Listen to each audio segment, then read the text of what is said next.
everybody, this is Sophie from Hotspawn, and we're here in Malta at the Thunderpick World Championship with Trav. How are you doing today? I'm doing great, thank you very much. Good. Yeah, great event.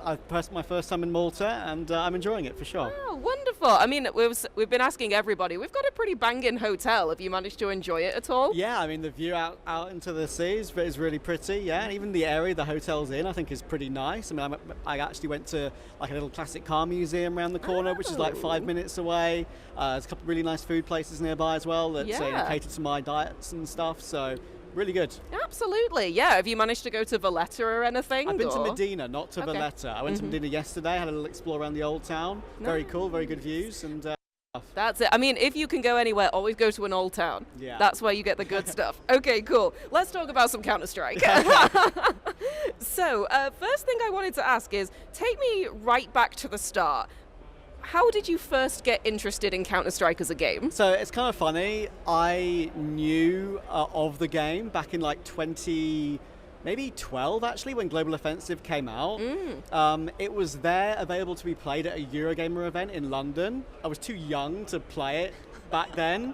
Okay, so yeah. I never played back then. Maybe that was a good thing because CSGO was a bit terrible at the very beginning of its lifespan. But I started playing properly in 2015. Some of my friends from like an era when I used to play like Minecraft and Club Penguin, even back in the old days, they said, "Oh, do you want to play CS? Haven't played it yet." We got into it. That's a different vibe. Yeah. Minecraft, Club Penguin, Counter-Strike. Well, look, we moved on to it. We moved on quickly. We grew up quickly. That's it. But yeah, I got into the game first time February 2015, I think, and then in I think 2016 was when I went to my first in-person event at ECS Season 1. Okay. And that's when I really got into the esports side of it. Oh, I see. Okay. Because I guess you've been working in CS since about 2021, is that right? Pretty much, 2020, 2021, yeah. Okay, great. Yeah. So how did you go from like, I'm a Counter-Strike esports fan to I'm now working in Counter-Strike? Well, the main reason actually was because of friends that I had that I got from just playing CS over those like 5 years or whatever, that I just met more and more people through the community. They played in ESEA Advanced, which is like one of the lower leagues, and they wanted someone to stream their games. And I was starting to stream a little bit more and having some fun with it. Okay, let's stream the games. I'll maybe commentate them for fun. I'll try and talk over them for fun. I've always appreciated sports commentary because I'm a big sports fan, like Formula One, tennis, all that sort of thing. So I always appreciated the commentary of sports. Never thought that it would go from doing it for fun at home into doing stuff in person and flying out to different countries for the love of the game. Yeah, absolutely. I mean, that's the journey that we all want, really, isn't it? That's great. So you've mostly been doing, you were doing commentary work for the last few years, and then now you're picking up some analyst stuff. So how has that transition been from job to job? It's actually quite difficult. It's very, very different because at home, I've done three or four in-person events before this, but they were all commentating. They were all for ESL Challenger, and none of the players were on site. We were in a different Stockholm studio, like away from where the event's actually taking place. And yeah, just commentating at home in your own setup in the nice, comfortable surroundings, it's great to have as a job. I love it, but it's very, very different to doing stuff in person, and especially being on the desk. But I do watch a hell of a lot of esports, a hell of a lot of Counter-Strike, so I kind of know what goes into desk work. But still, originally I'm more of like a play-by-play hybrid commentator, so I do a bit of colour, but to go from that to actually analysing on the desk, it's a challenge, but I think I did pretty well. Yeah, I mean, I'm inclined to agree. I thought it was a really great one. Yeah. Thank you.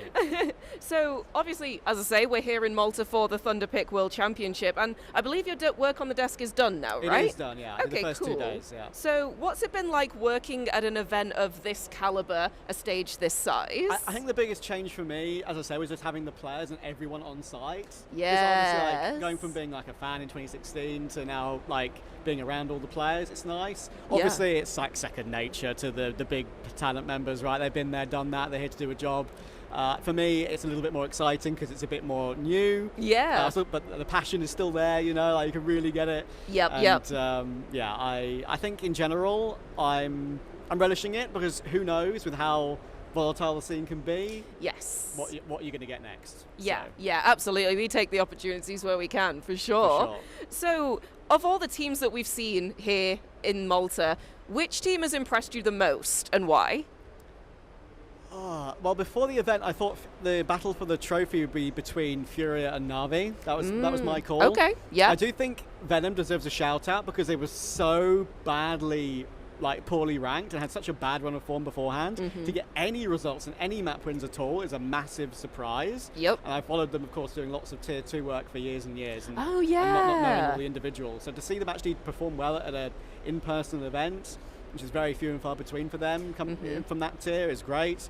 But I do think, overall, even though they do need to improve, they want to win the event, I think Furia have looked the best. Ah, interesting. Okay, I think a lot of people are thinking about Furia. I'm asking everybody this question. So, because I guess when I was talking to Tech Girl, she was saying that these sorts of events are really important for tier 2 teams and coming up through that. So what would be your take on that? How important is a tournament like the Thunderpick World Championship? Well, there's just so many tournaments so many tournaments. Every tournament is VRS now for the main invites, right? So to have a tournament that actually has different EU, South America, North America series and has an official closed qualifier online, even if it is online, so important for these lower ranked teams to get any sort of chance, because that one win Venom got against Imperial, that probably has made their entire season. Venom invites for the end of the year, even if they're only online events, so they were on, as I said, a poor run of form beforehand. So one win here has boosted them and will get them invites into decent tier 2 events into next year, right? So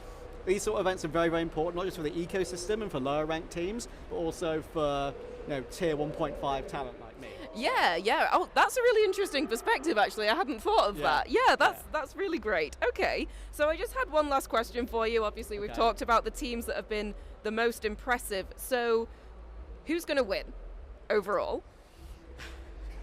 I'll have to say Furia.